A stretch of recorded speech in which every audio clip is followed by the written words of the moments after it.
common complaint I hear from people is that when they're playing their dinks, assuming they get into a dinking battle of some kind, that they have trouble kind of being consistent. And if you think about it, it's sort of funny because a dink is a really soft shot from up close to the net. Like, it seems like it shouldn't really be that challenging a shot to hit. But yet here we are very often playing dinks that aren't really fully under our control. Sometimes we set the ball too high and then our opponents get to smack it. Sometimes we play it wide. Sometimes we put it in the net, right? So let's think a little bit about what we can do to have a more consistent dink. So one of the things that I commonly see when people hit their dinks is that there's so much action happening here, that their wrist is so involved. And you can see here, as I'm hitting this ball, if my hand and wrist are moving, you can see how the paddle face changes, right? Same on my backhand. If my hand and wrist are really involved, you know, for 1 second, fraction of a second really, the paddle is facing straight ahead, and then the next, now it's in the middle of the court, and the next it's cross court. And the more movement there is here, the more variability, the more risk I'm taking on. Because if I'm moving my hand, right, if you're getting all this action as you're hitting, you don't make contact at just the right moment, well, all of a sudden the ball is gonna go to the wrong place. And so you're playing a high risk kind of dink when you're moving your wrist a lot. What's the solution here? Well, what you can do is you can think about having a more stable wrist all the way through contact. And a more stable wrist should lead to a more stable paddle face.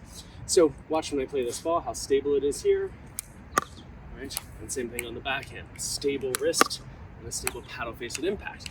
And that way, whether I make contact here or here or here, see how the paddle's facing where I want? If I'm on the forehand, whether I make contact here or here or here, the paddle stays consistent. And what we call it, the technical term for this is called having a long hitting zone. And the hitting zone is just the area through space that you can make contact and still have the ball go where you want.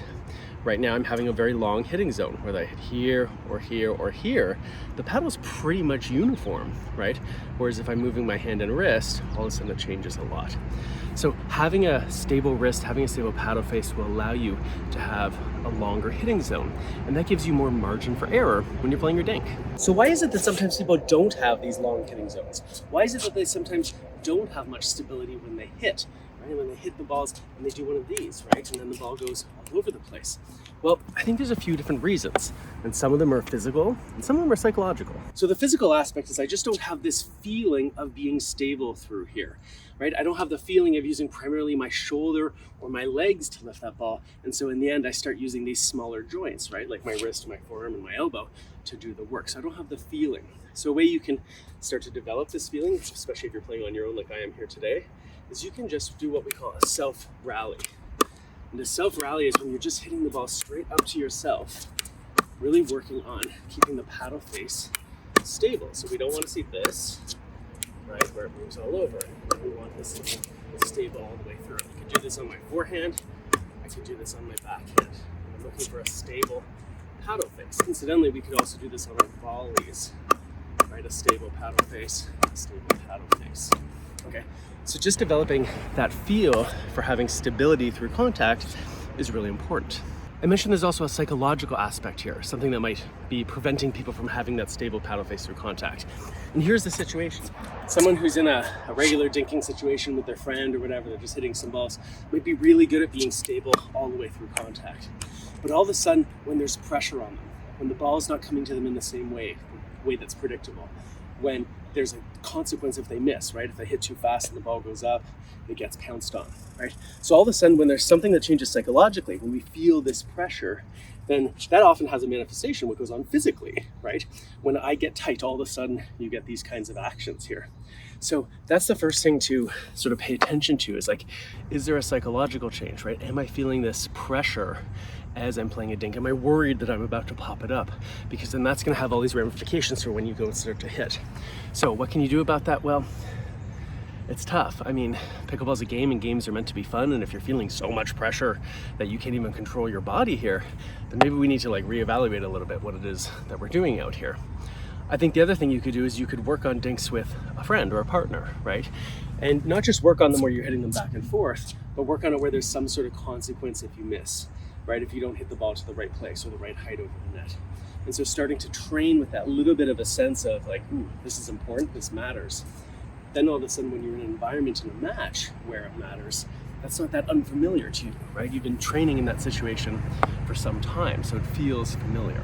All right, one last trick, and it doesn't always work, but one last trick that you might want to consider. This is what we use with the kids quite a lot when we're talking about having a stable paddle face. So we say to the kids, look, pretend the paddle face is a mirror, okay? And I want to show my friend, in this case, you're my friend. I want you to be able to see yourself in the mirror, right? And if I hit like this and the paddle face is stable, you can see yourself in the mirror all the way through. If I do one of these, right, all of a sudden you can't see yourself. Or I'm stable through here, you can see yourself, see yourself, see yourself. I do one of these, you can't see yourself anymore, right? So that could be another way you can think about it. It's sort of like a bit of a trick to get that sort of physical sensation of stabilizing the paddle face, is just imagine when you're hitting with someone else, you want them to be able to see themselves in the mirror the whole way, right? And if it's two-handed backhand, you want them to be able to see themselves. If you do one of these, they can't see themselves. Okay, before we wrap up this video, I should mention that you don't have to play dinks with this completely stable paddle face all the time, right? As we watch more and more advanced players play, we see that they're using topspin, sometimes backspin, but backspin has a fairly stable face. Anyway, they're using more topspin on their dinks because they want to hit that ball so that it goes up and over the net and then dips down, right? And that dipping action comes from the topspin. And the topspin comes from rushing up the ball. So when I hit this dink, I need to be able to hit this dink with a little bit of spin, with a less, let's say it one more time, with a less stable paddle face. That's how we create that spin, right? Same thing on the backhand, playing two-handed backhand, dinks, right? And they use, especially using that left, that non-dominant hand, I should say, as they're hitting these, to help get that top spin, right? So it's not wrong if you're starting to move a little bit as you're hitting them, especially if you're trying to play a more aggressive topspin dink, but it does become riskier. It's riskier as you get riskier. Something just to consider right now, if you're like at this intermediate level where you're like, Mark, I just need to be able to keep this dink in play so it's not attackable, I'm not worried about spin, then we can really think about stable paddle face and all the things we just talked about.